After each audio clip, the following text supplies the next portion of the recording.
In today's video, we're gonna be lighten things up.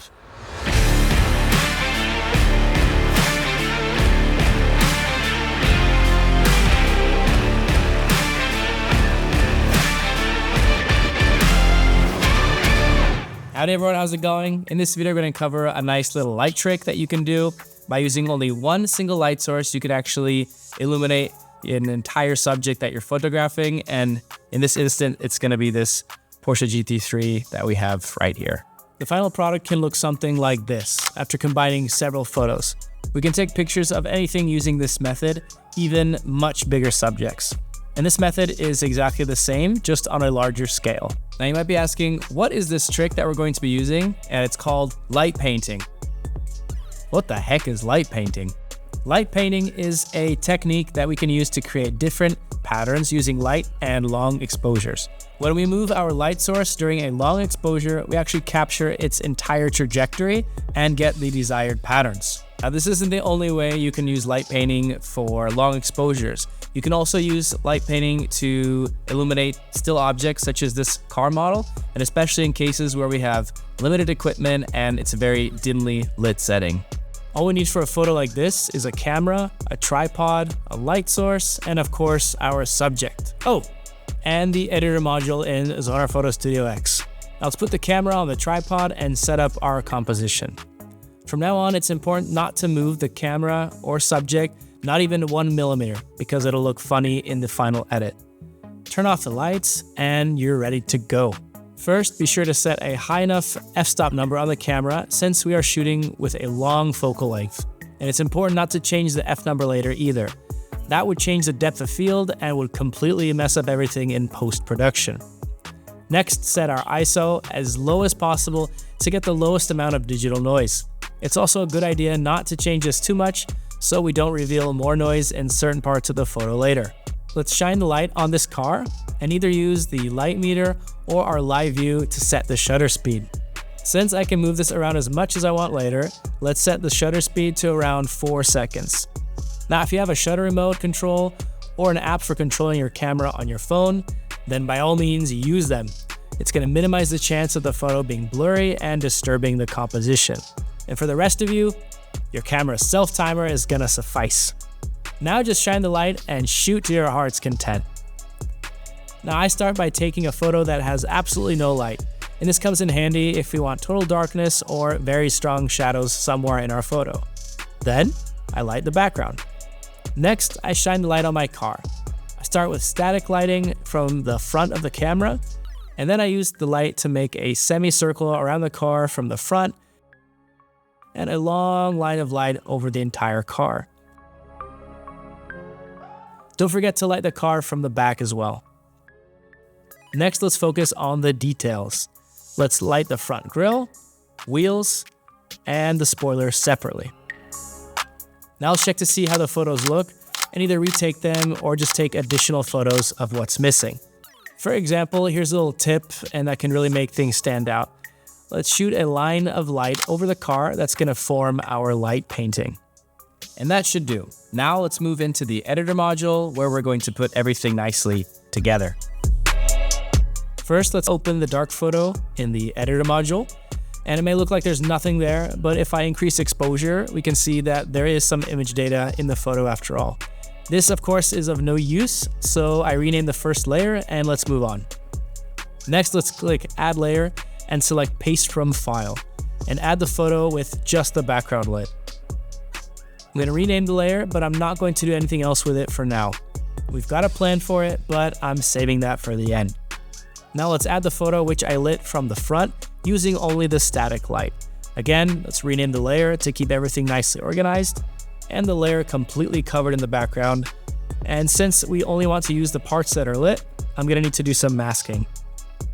Right-click the layer, select Mask, and then Hide All. To reveal what I need, I click the mask and then select the paintbrush either in Drawing Tools or by pressing the B key. And I'm going to select white as my color to reveal parts of the mask. Next, we can start revealing. Let's use the outline from the background layer and then gradually reveal the top of the car to roughly the table's edge. If I go outside the line somewhere, it doesn't matter. I select black instead of white to hide that part. Let's try to be as precise as possible so that we get the most natural and best looking result. And don't worry, we're only gonna stress this part just once. So after we get this exactly right, the next steps will go a lot faster.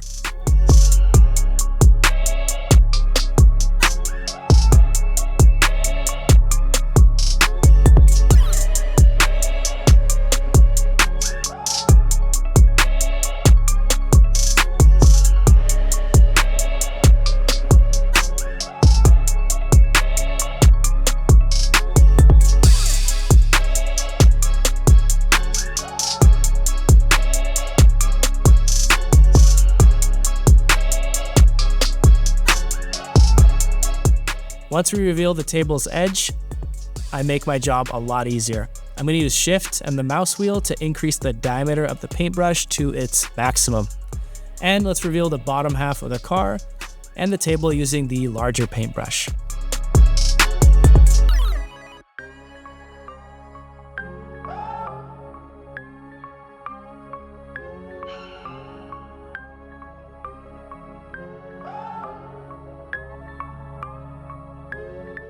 All right, now that it's done, we can move on.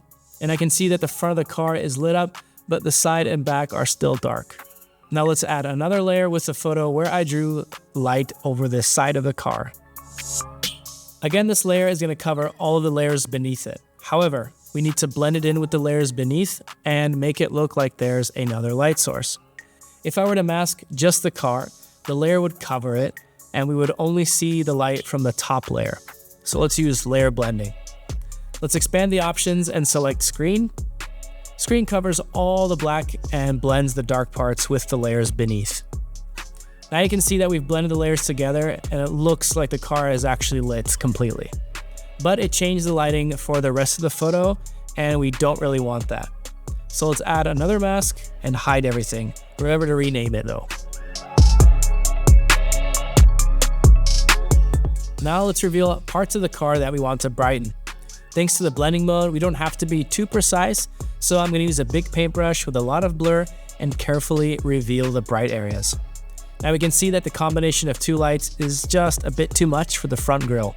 So let's lower the opacity for the paintbrush so it's not at full power, select black, and then partially hide this right part of the mask.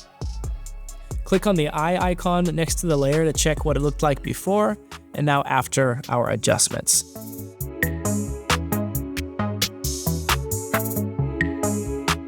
And I'm pretty happy with how it looks now, so I think we can move on.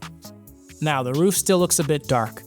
So let's add a layer where we painted the line of light over the car, rename it, and then switch the blending mode back to screen. Let's grab another mask to hide, and use the white brush to reveal what we need.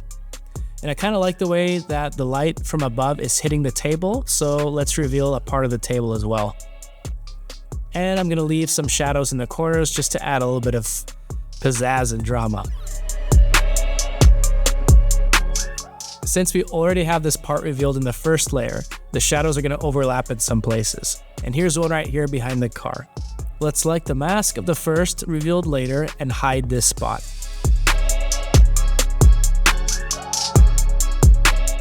By hiding and revealing masks, I can check how it looks. We can see that the back of the roof is still quite dark, and I think it would be useful to add a bit of contour to the outline of the car. So let's add another layer with a photo where I lit the car from behind. This is going to give it a nice contour, not only on the roof, but also on the hood and the headlights. Again, let's change the blending mode to screen.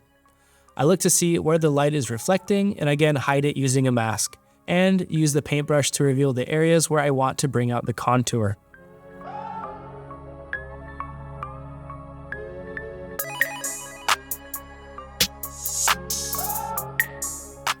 Okay, so we managed to reveal part of the windshield where the reflection is.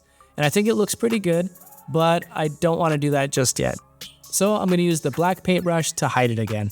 And let's see how it looks now. All right, next let's focus on the details of the car that we actually lit separately. That was the spoiler, grille, and the wheels. Now let's start with the spoiler. We already know the process. Add a layer change the blending mode, and then change to see how it looks. Hide the mask and start revealing. And I'm going to reveal the entire spoiler on this part on the back of the car.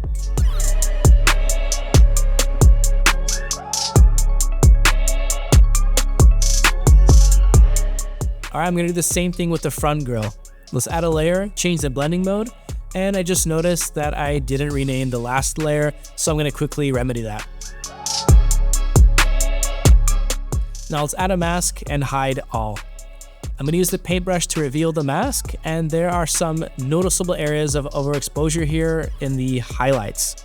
So I'm going to switch my paintbrush to black, lower opacity, and hide this part of the mask once again. Now the same for the wheels. I'm going to speed things up a bit now because it's the same process that we've already done.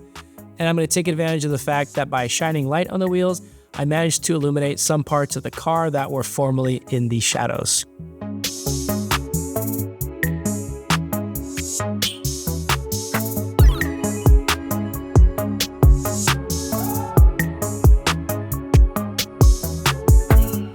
And bam! Our foundation is finally done. You can now see that the car is completely illuminated. Now some people will be happy with this, but I still want to jazz up the photo just a little bit more. Now at the beginning of this video, I said that we had a plan for the background. Now my plan is to change the color of this layer. So let's click adjust, choose enhance colors, and play around with the sliders to fine tune the color that we want. And for some reason, I think that this shade of pink just somehow fits with the silver car. Now to make sure some of the light painting stays, I'm going to add a layer with the photo where I did the light lines behind the car. Let's change the blending mode back to screen because there are nice reflections from the light on the car and the table, and I don't want to mask anything this time. Now I'm going to change the color back to the same color as the background. And I'm done. I'm going to click through the layers just to see everything I've edited. Okay, and I'm going to add some final touches to one of the masks. Then I'm going to click Save As and save my photo as a JPEG.